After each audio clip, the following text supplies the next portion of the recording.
Europe 1. Le grand direct des médias avec Thomas Joubert. Et France 3 a lancé la semaine dernière la 3e saison du Divan de Marc-Olivier Fogiel, tandis que l'animateur et journaliste a lancé lui la 25e saison de sa carrière. Je suis ravi de le recevoir ce matin sur Europe 1, particulièrement dans cette émission. Bonjour Marc-Olivier Fogiel. Bonjour Thomas, bonjour Julie. Bonjour. Heureux de retrouver Julie. Heureux de retrouver Julie évidemment, mais on s'est jamais quitté. Heureux de retrouver Europe 1 quand je suis rentré tout à l'heure dans cette rédaction. Vraiment j'avais une grosse émotion. D'abord je me suis installé dans le bureau de Thomas Soto et je lui ai demandé de virer ses affaires puisque c'était le mien. Mais en fait c'est maintenant le sien. Vous avez d'ailleurs un petit mot Marc-Olivier Fogiel pour Europe 1 qui connaît une période agitée en ce moment? Bah évidemment, moi c'est aussi ma maison et d'abord c'est pas de toute façon c'est pas bien qu'un concurrent dévisse. Voilà, la concurrence c'est une saine émulation et c'est bien pour tout le monde. Et puis voilà, moi j'ai toujours un bout de moi-même qui est ici et donc forcément quand Europe 1 va mal, il y a une partie de moi qui va pas bien. On parle du Divan maintenant, qui est revenu la semaine dernière avec Julien Clerc. Alors pourquoi une rentrée si tard en janvier? Pourquoi attendre aussi longtemps entre deux saisons? Est-ce que vous vous faites désirer? Il y a un peu de ça, mais en fait, moi, je n'ai pas voulu reprendre une émission de télévision hebdomadaire. J'étais pas du tout dans cet état d'esprit quand France 3 est venu me chercher. Et j'ai voulu faire des collections. Alors, c'est un peu pompeux comme terme, mais ça dit bien ce que ça veut dire. Voilà, c'est 20 numéros dans l'année. Cette année, en l'occurrence, 14. Et pas plus.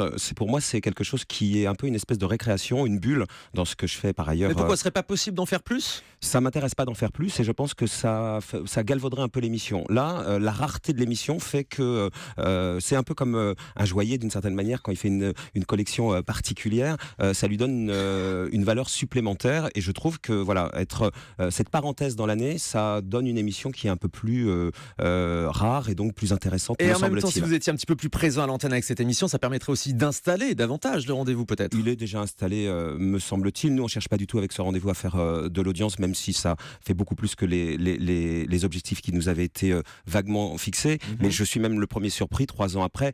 Aujourd'hui, c'est une marque, le Divan. C'est ce que j'ai cherché à faire, installer une marque. Je pensais pas d'ailleurs, après un certain nombre d'émissions que j'avais pu faire dans mon petit parcours télé, arriver à installer une nouvelle marque. C'était pas voilà, j'espérais, mais je n'étais pas sûr de pouvoir. C'était aussi une marque qui existait avant. C'était le Divan d'Henri Chapier. Ouais, mais aujourd'hui, c'est plus ça. Voilà, même si on l'a installé avec Henri, puisque moi j'ai voulu m'inscrire dans ses pas. Donc même si l'émission appartient à France 3, j'ai voulu qu'il soit d'accord. Donc on a fait ça ensemble. On lui a même d'ailleurs payé un contrat de prestataire pour nous accompagner dans tout ça. Donc ça s'est fait en bonne intelligence. Mais aujourd'hui, voilà, la marque est installée et je suis le premier surpris et le premier heureux. Alors on parle aussi de rendez-vous en prime time pour le Divan. Je crois que la chaîne en a très envie, vous moins. J'en avais pas du tout envie les 2 premières années, surtout je me sentais pas capable de le faire parce que des prime time j'en ai beaucoup fait, on peut pas plaire à tout le monde, il y en a eu pendant 2 ans et demi 100 toutes les semaines et je voyais pas la puissance de l'émission en prime time. Autant en deuxième partie de soirée voire en troisième partie de soirée l'audience n'est pas du tout un enjeu, aller en prime time si c'est pour faire 2% de part de marché ça n'a aucun intérêt. Donc je voyais pas où était la puissance de l'émission et je pensais pas que l'émission avait ce potentiel là. Aujourd'hui je me dis qu'on a plusieurs cordes à notre arc avec cette émission, on n'est pas que dans l'empathie. Donc je me dis pourquoi pas, il faut qu'il y ait un bon invité pour ça. Alors je le cherche pas. Ce sera qui l'invité idéal pour un prime time du Divan? J'aurais voulu faire ça si ça avait été possible avec Danny Boone, parce que je pense qu'il avait toute acteur très populaire. Voilà, populaire. Il était trop en promotion et donc la rareté aussi faisait que c'était pas possible. Et aujourd'hui, j'en cherche pas un particulièrement. Si ça se présente, Bernard Tapie, je me suis posé la question. Je vais enregistrer Bernard Tapie prochainement. Je me suis dit, est-ce qu'il a la puissance d'un prime time? Je le pense. Puis je préfère le tourner, on verra après en fait. Donc ça pourrait être en prime time. En tout cas, on le travaille pas comme un prime time, mais je me dis qu'il a le potentiel pour l'être et peut-être que si l'émission est particulièrement forte, peut-être que ça sera peut-être un peu plus tôt, mais ça c'est vraiment dans les mains de France 3. Moi, depuis que je fais cette émission, c'était pas le cas quand c'était mon activité principale, la télévision, l'horaire m'importait énormément. J'étais les audiences aussi. Les audiences évidemment aussi, pas pour toutes les émissions que je faisais, mais pour beaucoup d'entre elles et notamment celle de prime time. Là, c'est pas mon sujet, l'heure de diffusion de l'émission, c'est la chaîne, on leur livre avec leur collaboration une belle émission, me semble-t-il, quand elle est réussie. Quand l'émission fait moins de 500 000 téléspectateurs en deuxième ou troisième partie de soirée, vous faites pas un peu la gueule le lendemain quand même? Je vous promets que pas du tout. Mais pas du tout. C'est pas Quand je fais par exemple Agnès B, je sais très bien qu'elle fera pas plus de 300 000 téléspectateurs. Pour moi, c'est une de mes plus belles émissions et une de mes plus belles rencontres. Elles sont très variables les audiences. Ça va du simple au triple. Ouais, même un peu plus. De 300 000 à 900 000 téléspectateurs. Ça fait 1 million et je trouve que c'est normal qu'il ait cette puissance-là. Mais je prends autant de plaisir à faire Agnès B que Florent Pagny et je sais très bien qu'en faisant Agnès B, je ne ferai pas plus de 300 000 téléspectateurs. Voilà, donc et j'ai cette chance-là. Alors pour le coup, je me vis comme un gros privilégié. On ne me demande pas d'avoir des invités. Autrement, d'ailleurs, je n'aurais pas accepté la proposition de France 3, je serais resté tranquillement faire ce que je faisais à côté. On ne me demande pas de choisir mes invités en fonction de l'audience. Autrement, je sais quel type d'invité il faudrait toujours prendre. Et alors là, ça ne m'amuserait pas du tout. Voilà. Donc Donc vous faites plaisir avec cette émission. ce soir, Roselyne Bachelot, typiquement, je pense qu'elle fera évidemment moins que Julien Clerc. Julien Clerc, on le connaît depuis 50 ans. Il a bercé de nombreuses générations. Évidemment qu'il a un potentiel plus important que Roselyne Bachelot. Mais Roselyne Bachelot, j'y prends beaucoup d'intérêt. C'est très différent et ça fera certainement beaucoup moins de téléspectateurs. Elle n'a pas l'habitude d'évoquer sa vie privée, Roselyne Bachelot, Marc-Olivier Fogiel. Du coup, c'est un divan réussi ou un divan raté ? Pour moi, c'est un des meilleurs divans ce soir et c'est bien pour ça quand je vous disais que les prime time, aujourd'hui, j'avais l'impression d'avoir plusieurs cordes à mon arc.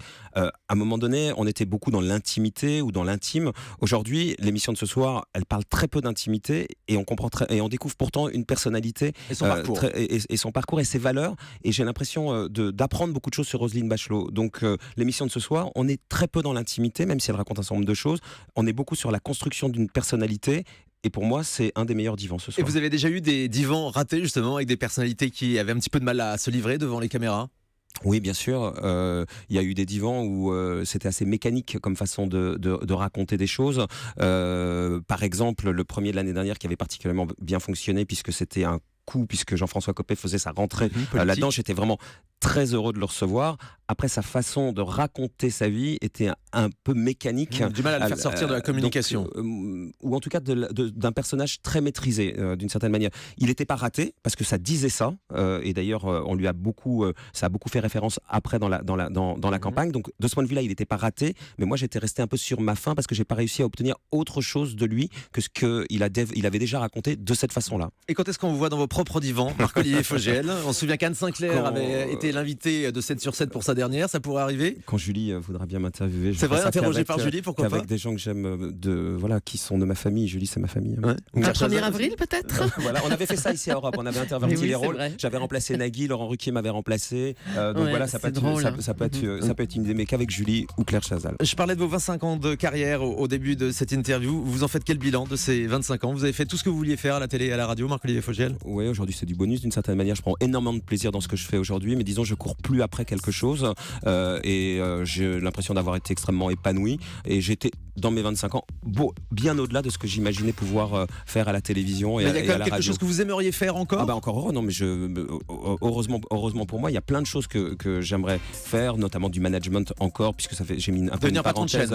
Par exemple, mais il y a encore plein de choses et peut-être que je le ferai jamais. Ce que je fais en tout cas aujourd'hui à la radio et à la télé, c'est un épanouissement quotidien. Donc je ne cours après rien. Donc c'est peut-être ma chance et de ce point de vue, je suis un vrai privilégié en fait. J'ai vu une photo de vous passer hier sur internet. Vous avez défilé pour Agnès B, dont vous nous parliez tout à l'heure. Ouais, c'était dimanche. Alors mannequin, franchement, top modèle. Non, si vous m'avez connu il y a quelques années, c'était impossible pour moi parce que j'étais complexé, je savais pas marcher, j'étais mal dans ma peau et de me dire que des années après, quelqu'un comme Agnès B que j'ai rencontré dans le divan me propose cet exercice et que je le fais à peu près correctement, je me dis que c'est une victoire sur moi-même et c'est une grande chance dans mon parcours professionnel et dans ma vie tout court. Marc-Olivier Fogiel est sur Europe 1 ce matin. À tout de suite. Merci Thomas.